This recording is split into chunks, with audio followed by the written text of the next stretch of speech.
And here we have the Judean date palm tree. This is a very special kind of tree. You know why? Because it was extinct 2,000 years ago. But two women decided to bring it back to life.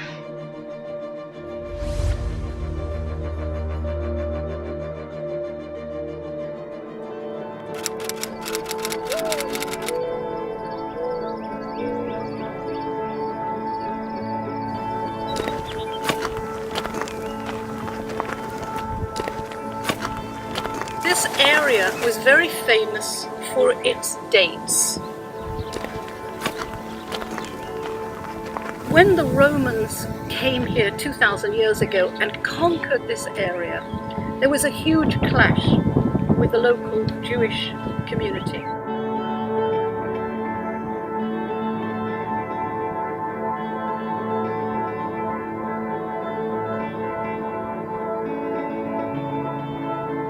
The Jews decide they're all going to commit mass suicide. Before they do, they set fire to the food stores, except for one, which they leave. They kill themselves, showing a full storehouse of food because they didn't want to be taken by the Romans as prisoners and live in slavery.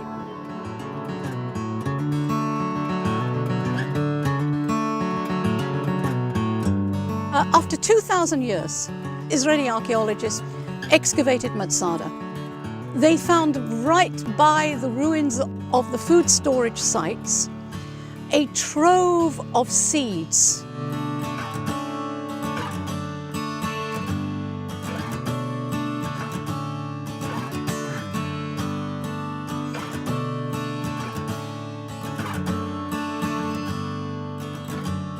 They were kept in storage for the next 40 years until I came and asked to have a few of them. Judean dates were famous. Every year they were brought as a present to the emperor in Rome, and they were also known for their medicinal properties as well. For example, they were good against depression. They were used as aphrodisiacs. It's a very important symbol and icon of the land of Israel, but the dates themselves were also very important. So they were big export. They were like the high-tech of the ancient world, if you like.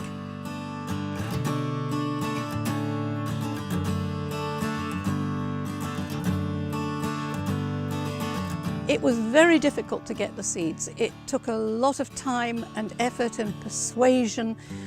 When people said, "What do you want them for?" I'd say, "We want to try and grow them." And they just said, "You're mad."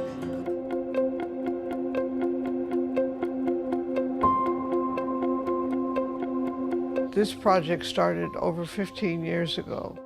When she got in touch with me and asked me to grow some plants, Sarah had some seeds from the dig at Masada. And it took me quite a while to figure out how I was going to try to sprout these seeds. It seemed to me that the first step would be to hydrate them slowly. So I had a bottle warmer in those days left over from raising my children. And I put them in a bottle warmer, waited, not expecting much happened.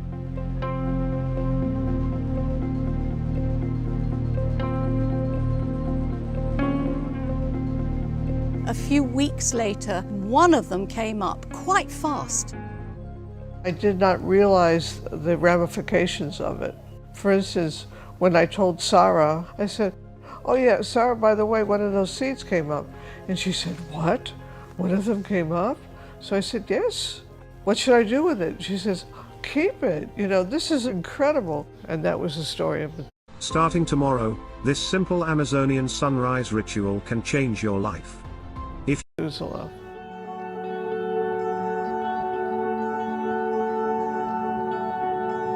People always ask me, why did you choose the names of these particular trees?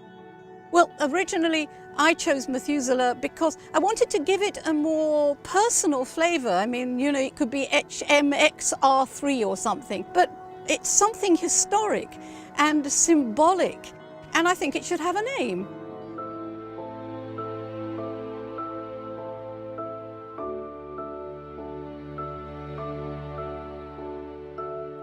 Methuselah, he was a male, so we had pollen, but you need the other side of the equation. They're really a bit like human beings.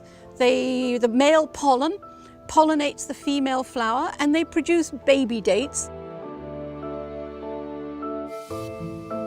And I then thought, we'll go on and we'll try and grow more. Perhaps we'll also maybe get a female this time.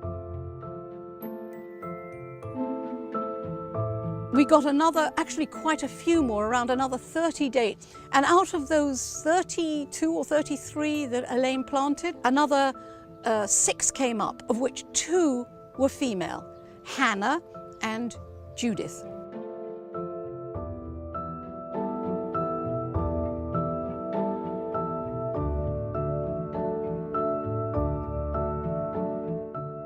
There's Adam. He started out as Eve. Then there was Jeremiah, but Jeremiah happened to be a female after some years we discovered, so I changed the name to Hannah. And Jonah, well actually Elaine just called Jonah because she liked the name.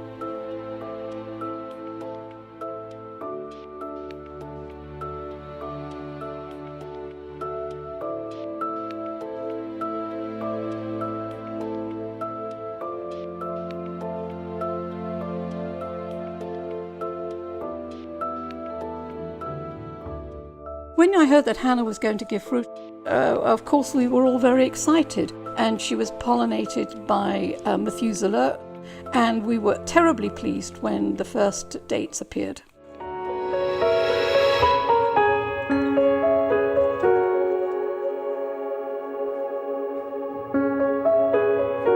We're the 2 mothers of Methuselah and these other dates, and there's something about nature itself, which is, nature has always been worshipped as a feminine force. Well, there is a certain mothering quality about growing plants. You really have to invest yourself in them. I come from medicine, Elaine comes from agriculture, but somehow we meet in the middle, which is to save nature. Bringing back these plants that were destroyed purposely, I think it's a victory. Where you wipe out entire sections of agriculture for your own particular purposes, it's totally unjustified. We would like to have plantations of the Judean date, and that we'd like to bring it back into cultivation and give it to the world.